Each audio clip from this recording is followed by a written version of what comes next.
Bismillahirrahmanirrahim. Assalamualaikum warahmatullahi wabarakatuh. Apa kabar? Semoga kita tetap sehat dan masih semangat untuk belajar. Baik, hari ini kita akan melanjutkan untuk mempelajari metode pencarian akar untuk persamaan nonlinier, yaitu metode tertutup atau bisa juga disebut dengan metode bagi dua atau metode belah dua atau metode bisection.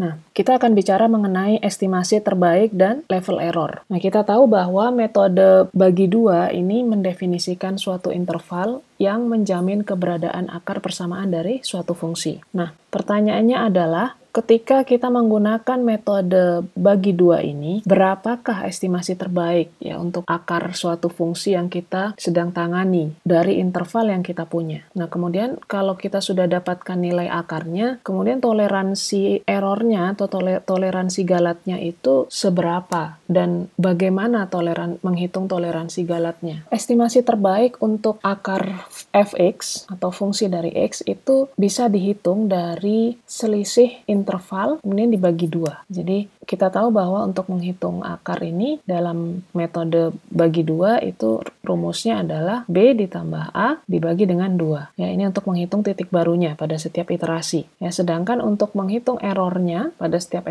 iterasi itu kita definisikan errornya itu selalu kurang atau lebih dari selisih intervalnya dibagi dengan 2. Ya, jadi kita dengan kata lain kita menjamin bahwa error setiap estimasi kita itu tidak lebih dari separuh dari interval. Nah, kemudian kriteria kapan kita bisa berhenti? Kriteria berhentinya seperti apa? Nah, ada dua hal kriterianya, yaitu berhenti setelah banyak iterasi tertentu, ya, berhenti setelah beberapa iterasi tertentu, atau yang kedua, berhenti ketika nilai galat mutlak kurang dari nilai tertentu. Nah, keduanya terhubung karena kalau kita menetapkan berhenti pada iterasi tertentu, tentu berhentinya itu ya kita memutuskan misalnya 100 ya, setelah 100 iterasi atau setelah 50 iterasi itu perulangan ya, maka kita tentu punya patokan nilai ya, kita punya patokan nilai kenapa dia berhenti. Nah, patokannya itu biasanya adalah nilai galat mutlak.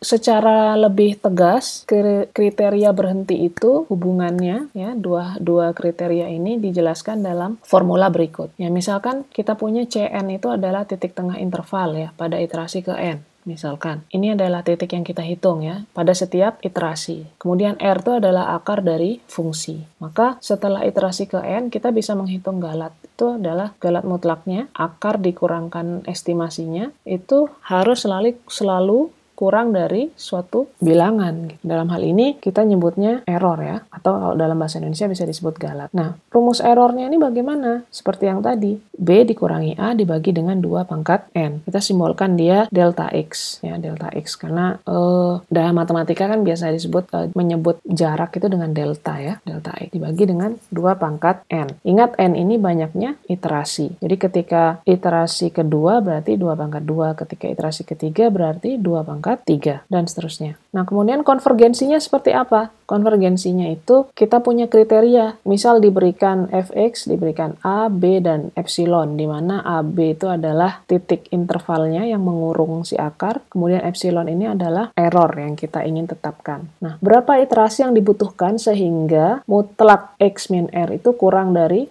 sama dengan epsilon, di mana R adalah akar dari fx dan x adalah estimasi akar. Kita bisa menghitungnya begini ya.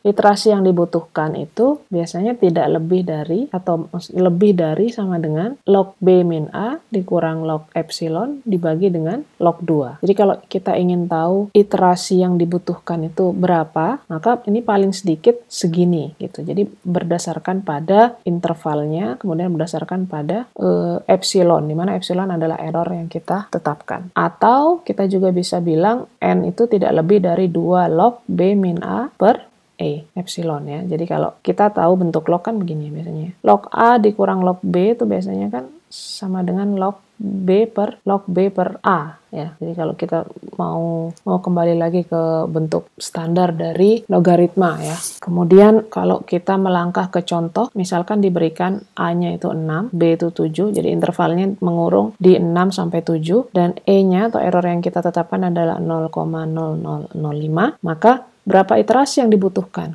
ya, berapa iterasi yang dibutuhkan ya. Kalau kita menetapkan ini, angka ini, maka kita bisa hitung tuh. Log B min A, log 7 dikurang 6 ya, sama dengan log 1. Min log epsilon ya, sama dengan log 0,0005 dibagi dengan log 2. Ternyata sama dengan 10,9658. Kalau dibulatkan 11, maka iterasi minimumnya paling sedikit tuh 11. Nggak boleh dia kurang dari 11. Jadi kalau Anda punya kasus, ya setidaknya Anda harus jalankan sebanyak ini perulangannya. Ya, kita punya contoh. Gunakan metode bagi 2 untuk mendapatkan akar dari persamaan X sama dengan cos X dengan galat mutlak kurang dari 0,02. Diasumsikan interval awalnya adalah 0,5 sampai 0,9. Bagaimana mengerjakan ini? Kita harus paling tidak tetapkan 4 pertanyaan ya di diri kita sendiri. Fx-nya seperti apa? Kemudian, apakah asumsi dalam metode bagi 2 sudah terpenuhi? Kemudian yang ketiga, berapa iterasi yang dibutuhkan? Dan yang keempat, bagaimana menghitung estimasi akarnya? Ini pertanyaan standar ketika kalian ingin menjalankan metode bagi 2, jadi supaya pengerjaannya lebih mudah. Nah, selain itu, untuk mempermudah pekerjaan kalian, ada baiknya di awal kalian ngeplot dulu si grafiknya. Jadi, ternyata grafik X dikurangi cos X itu kurang lebih seperti ini. Nah, dia memotong sumbu X itu di titik ini, ya, di antara ya kira-kira 0 sampai 1 lah. Nah, kita ingat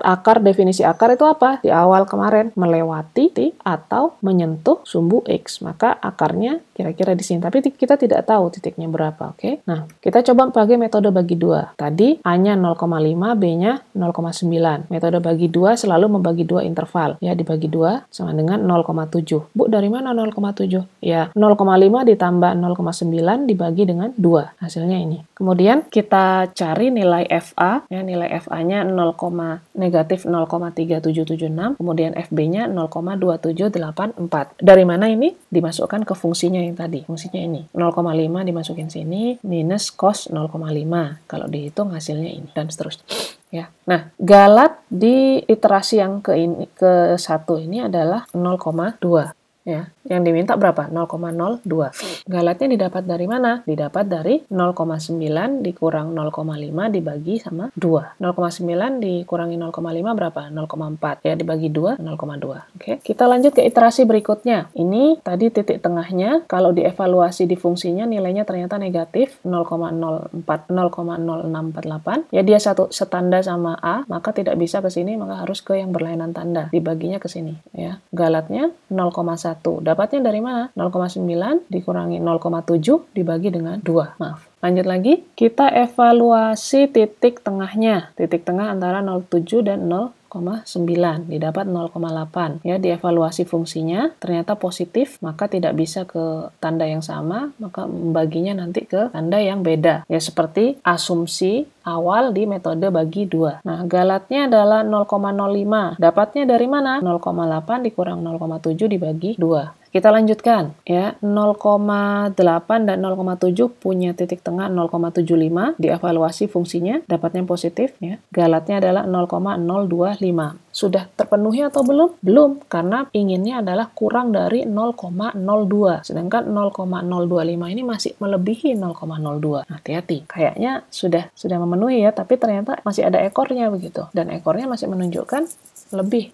Nah, ini. Karena ini evaluasi 0,75 ini positif, maka kita bagi duanya ke sini ya. Lihat ini dan ini dibagi 2. Jadinya 0,725 ya. Negatif, galatnya sudah 0,0125. Sudah kurang dari yang ditetapkan yaitu 0,02. Jadi kita berhenti di sini ya. Kita dapatkan nilai fungsinya adalah negatif 0,0235 ya. Dekat dengan 0 dan nilai X-nya akarnya adalah 0,725. Sehingga disimpulkan apa? Interval awalnya kan 0,5 sampai 0,9 ya, dikurung 0,5 sampai 0,9. Dia mengurung akar di sini. Nah, setelah 5 iterasi didapatkan itu akarnya adalah yang interval yang memuat akar adalah 0,725 sampai 0,75 dan estimasi terbaiknya adalah ini dan ini. Nah, dan estimasi terbaiknya adalah 0,7375 dan galatnya 0,0125. Ya, bisa dipahami ya dari grafik ini ya. Jadi ini kira-kira kalau diestimasi pakai metode bagi 2 adalah titik yang dilewati oleh grafik X minus cos X itu 0,7375. Galetnya sekian ya. Kemudian, kalau bicara program di MATLAB untuk metode bagi 2, itu kurang lebih seperti ini ya. Bu, kenapa kok kita butuh program? Kenapa kita tidak hitung manual? Sebenarnya bisa saja dihitung manual, tetapi kadang kita membutuhkan iterasi yang tidak sedikit ya, yang membuat tidak mungkin kita kerjakan secara manual. Misalkan kita butuh untuk fungsi-fungsi tertentu kita butuh sampai 50 iterasi atau sampai 100 iterasi bahkan, maka tentu kita tidak mungkin ya mengerjakannya dengan tangan karena akan makan waktu, makan tenaga. Jadi kita memakai fitur atau jasa dari si MATLAB atau si bisa pakai Python atau R Statistik atau Maple untuk membantu kita dalam menghitung. Nah, ini programnya kira-kira. Definisikan A-nya, B-nya, ya, kemudian definisikan fungsinya, ya. Kemudian kita juga definisikan V-nya ini adalah fungsi dari si yang dievaluasi di B. Kalau U adalah fungsi yang dievaluasi di A. Kemudian untuk I, ya, untuk iterasi ya, perulangan 1 sampai 5. Jadi sudah ditetapkan iterasinya 5. C-nya itu kita menghitung titik tengah, ya. Kemudian setelah hitung C, maka terhitunglah FC. FC itu adalah fungsi yang dievaluasi di C. Kemudian dicek, dikalikan kalau U, ya, U nilai yang dievaluasi di A, itu kalikan FC itu negatif, maka bentuklah interval baru. Jadi B ditukar sama C dan V sama dengan FC, ya. Jadi ditukar. Jadi tidak lagi intervalnya AB tapi AC. Ya, kalau U kali FC negatif. Kalau kondisi lain yang ditukar sama C-nya adalah A, kemudian U sama dengan FC. Ya, ini fungsinya untuk menjalankan program bagi 2 di MATLAB. Jadi dapatnya nanti sama. Nah, contoh lain, misalkan kita akan mendapatkan akar dari X pangkat 3 dikurang 3X plus 1 pada interval 0 sampai 1. Ya, gambarnya kurang lebih seperti ini. Pada interval 0,1 berarti ini yang diambil. Ya, kalau saya perbesar interval 0 sampai 1, gambarnya kurang lebih seperti ini. Ini bukan grafik yang berbeda ya, sama ya, tapi di-expose intervalnya. Ya, ini kan secara keseluruhan nih. Nah, saya expose 0 sampai 1 aja. Seperti ini ya, supaya lebih jelas. Ya, asumsinya dipenuhi, kemudian intervalnya ada, kemudian di intervalnya itu kalau kita kalikan nilai fungsinya, hasilnya negatif, jadi F0 sama dengan 1, F1 sama dengan negatif 1, kalau dikalikan negatif. Oke? Artinya kita bisa melakukan metode bagi 2. Nah, kalau tadi disajikan secara ilustrasi garis, ya, sekarang saya coba ditabulasi, gitu ya. Ini alternatif lain ya. Iterasi pertama, A-nya 0, B-nya 1, ya. Seperti yang ditetapkan tadi. Kemudian dihitung titik tengah. Dapatlah ini dengan rumus ini ya. Kemudian dihitunglah nilai FC. Masuknya kemana, Bu? Masuknya ke sini, FC-nya. C-nya setengah atau 0,5. Dievaluasi di sini. Setengah pangkat 3 dikurang 3 kali setengah plus 1. Maka hasilnya ini. Negatif 0,375. Ya. Errornya dihitung dengan rumus ini. Lanjut iterasi kedua. Ya. 0, 0,5. Iterasi kedua ada 0,0,5. Kenapa? Karena kita ingin kalau dikalikan F0 dikalikan F0,5 hasilnya negatif ya. Menjamin asumsi metode bagi 2. Kemudian titik tengahnya dihitung, nilai fungsinya dihitung, errornya dihitung. Oke? Dan seterusnya ya, dan seterusnya didapatkan berapa? Didapatkan akarnya adalah kira-kira di sini. Jangan lihat yang ini ya, karena di luar kurungnya. Karena kita ngurungnya di 0 sampai 1. Kira-kira di titik sini akarnya. Hasilnya didapatkan di antara interval 0,3125 sampai 0,375. Titik tengahnya berapa? Titik tengahnya adalah 0,34375. Jadi sesuai dengan apa yang digambarkan di sini ya. Jadi kalau Anda ingin tahu titik ini kira-kira 0,34375 ya. Dengan nilai fungsinya ini ingat maksudnya apa, Bu? Ada i-nya. Artinya ini 9,37 kali 10 pangkat negatif 3. Jadi 0,000937. Kecil sekali, mendekati 0. Jadi nilai fungsinya mendekati 0 dan nilai x-nya adalah ini. Errornya 0,03125. Jadi berhenti sampai iterasi kelima. Apakah selalu sampai iterasi kelima, Bu? Tidak juga. Kalau Anda ingin memperbanyak iterasinya tidak apa-apa, ya. Dilihat apakah semakin kecil errornya gitu. Nah, metode bagi 2 ini tentu punya keunggulan dan kekurangan, ya. Keunggulannya itu dia sederhana, jadi cukup Anda menghitung titik tengah antara dua nilai, ya, atau menghitung titik tengah interval. Kemudian hanya mengevaluasi satu fungsi ya per iterasi, jadi dievaluasi fungsi titik tengahnya terus jadi tidak banyak yang harus dievaluasi. Kemudian ukuran interval itu secara otomatis memendek 50% pada setiap iterasi. Kemudian banyaknya iterasi dapat ditentukan sebelumnya. Ya, Anda dapat ngeset gitu. Oh, saya mau 10 interval, saya mau 10 iterasi gitu, atau mau 15 dan seterusnya. Kemudian tidak memerlukan bentuk turunan fungsi ya. Jadi kita cukup punya fungsinya, kemudian punya interval, kemudian hitung titik tengah, dievaluasi, begitu seterusnya. Kemudian fungsi yang akan dicari akarnya tidak perlu dapat diturunkan, ya, hanya perlu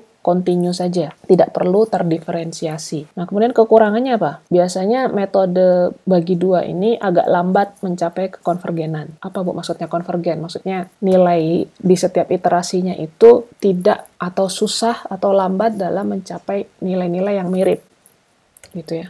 Contohnya ini, misal dia lambat, jadi untuk mencapai nilai yang sangat kecil itu perlu 5 langkah gitu. Mungkin di metode lain dia tidak perlu sebanyak ini. Kemudian hasil estimasi yang mungkin baik itu bisa saja diabaikan atau terbuang ya. Jadi kira-kira begini ya. Semoga Anda dapat belajar dari beberapa contoh atau 2 contoh yang disajikan ya. Terima kasih, selamat belajar. Assalamualaikum warahmatullahi wabarakatuh.